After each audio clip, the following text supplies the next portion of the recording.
What's everyone doing? All right, how Exhausted already? Not yet. Not yet? Just getting going? Oh. A little nourishment here. All right, hi. All right. So how hard is it to write a script and balance the two worlds evenly of the Ark and on Earth? You know what? That wasn't the hard part. Actually, the truth is nothing about this writing the script was hard. When I feel like, and this is a philosophy I have in general, like when things are meant to be, when things are right, they're easy usually. You hit the baseball perfectly, you don't feel it on the bat. Golf. Anyway, it was a little bit like that. It sort of just came out full born, and it was a very easy write, and it was there from the beginning in my mind. So, yeah. And by the way, it was based on a book, so I'm not really, tooting my own horn that loudly. It was really an amazing idea. From the moment I saw it, I knew it was something. There was something there, So how closely are you going to follow the book? Well, that said, we threw the book out. I mean, the book it's a very good book. It hasn't come out yet. It comes out in the fall. Morgan. Thank you, Morgan. Alloy is publishing it, and it's about 1,500 years in the future, and there are a lot of large, weird, mutant people on the ground, which is more sci-fi. My sort of approach to it was to ground it so that everything was a little bit more believable. I mean, frankly, 100 years in space isn't possible, as we all know in real life, but I thought it was more believable, and that I think that applies across the board in the world that we're creating in the show. And in terms of where we're going, we're not handcuffed. We have it for inspiration as much as we need it. It's not like Game of Thrones, which is an amazing book, or Lord of the Rings, which if you deviate from it slightly, they'll kill you. Like, we don't have that problem. It's more of a blessing. Hasn't been published yet. It helps. Right. See, I think they'll have that problem if people see the show first and then go to the book. But maybe. Although the book comes out before the show, so what am I talking about? Yeah. Now, almost every character on the ground seems to be a potential red shirt who could die at any time. Is that intentional? Well, yeah. I mean, I think the idea is, and obviously, an important character does get severely, mortally injured in the pilot. Killed in the pilot. But yeah, I mean, you want those kind of life and death stakes. That's part of the pop and the surprise at the end of the pilot, is not just that there are potentially survivors that have lived this long on the ground, but also that the show itself is willing to take a character that you've hopefully come to love by the end of the pilot and kill that character. On the ground, there will be main characters that are killed in the first 13 episodes, and hopefully in a very surprising way. The beauty of having 100 on the ship too. On the ship as well. The beauty of having 100 kids on the ground and thousands up on the Ark is you can constantly be introducing new characters that you haven't met before. Keeps the actors in line too. And by the way, the truth is that we want this to be a show where people can die. It's real. It's not, Game of Thrones, again, I'll go to Game of Thrones because I love it, shows that's possible. You have a big, rich world, and you pull people out, kill them, and people want more. So. Not gonna lie, that moment at the end was crushing, but it also hooked me and got me to want to see more.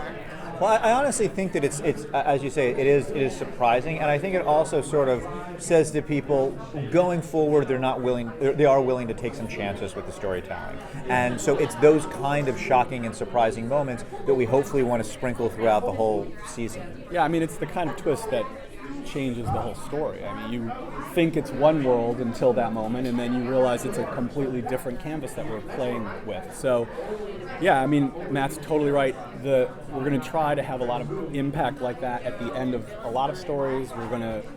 It's only 13 episodes because it's mid-season, so it'll feel like a really strong cable series. And they're pushing us at the CW to make it darker and be more intense. And we just had a crazy meeting where we took them through the season, and they're like, it was brutally intense and dark, and they're like, yes, give us more of that. So really supported in that way by the CW at this time, which I think is great, exciting. How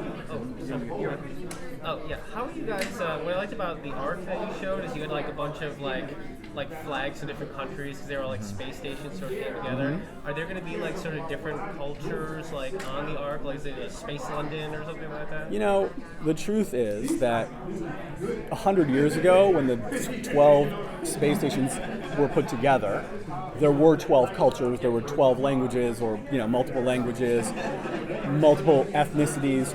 But after 100 years, it really has become a melting pot in many ways. They've become one country, and so we chose to have them have one accent, which, for better or worse, is the American accent. And we'll see pops of it in like you suggest. We'll see certainly pops of it in the ethnicity of the cast and in the extras.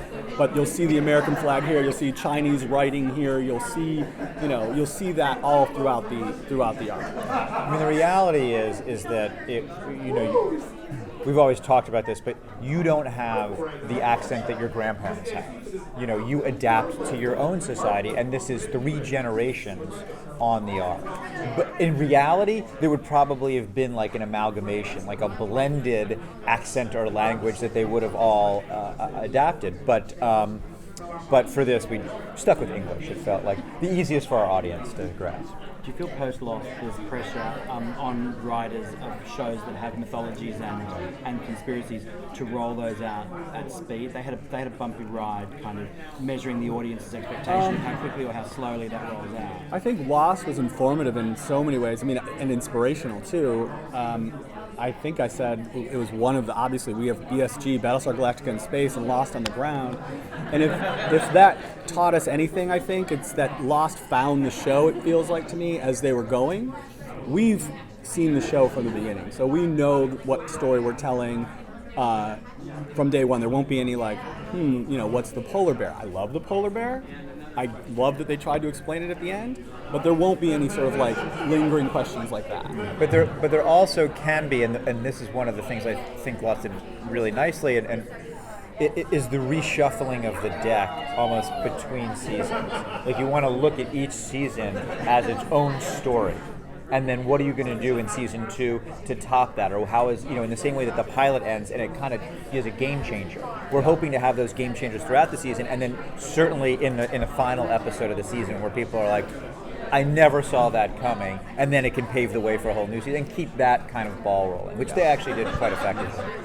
And they did that. I mean, they do that brilliantly in Walking Dead too. Walking Dead is a show that we're obsessed with, and as we are with Game of Thrones, and we're sort of stealing from all of them. Game of Thrones is this show for us there's 10 different storylines unfolding. The characters never meet each other.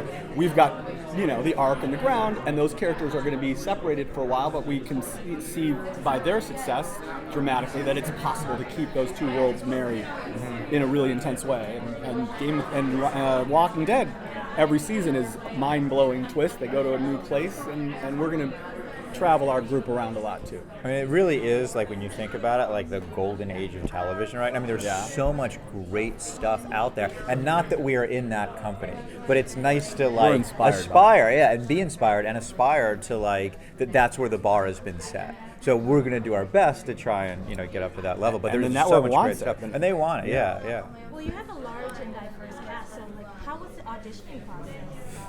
Trying to get that. It was really hard. I'd love to say it all came together on the first day, and it was beautiful. It was a really arduous process.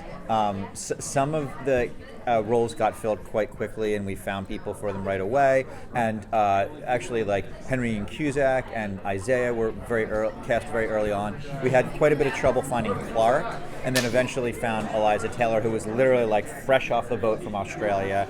I was telling the other table, she came off the boat, only was interested in pursuing a movie career, was robbed, and needed to do a television show. And we were like, great, this is perfect for us.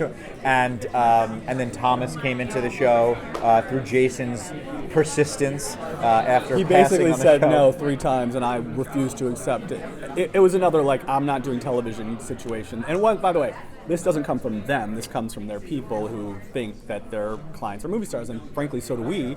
And it was really a matter of, I think, them as well believing that this is a golden age of television, and the movies right now kind of suck, frankly. And so let's do something great. Yeah, and for me, by the way, this is kind of my first rodeo. I had another pilot produced a while ago, a couple years ago. But the process was arduous, the casting, but it was amazing too. Like to see these people come in and read the words that I'd written, the first few days anyway of that, it's kind of, it's kind of amazing. Then it gets a little tedious and arduous. For Matt, it's, he's been doing this for a long time, so it's like, oh shit, here we go again, No, but it was great, and then you never know really with the cast until you actually shoot stuff, and they had like wonderful chemistry, so we were very, very lucky. Thanks, guys. Okay, thanks. Thanks. Good luck, guys.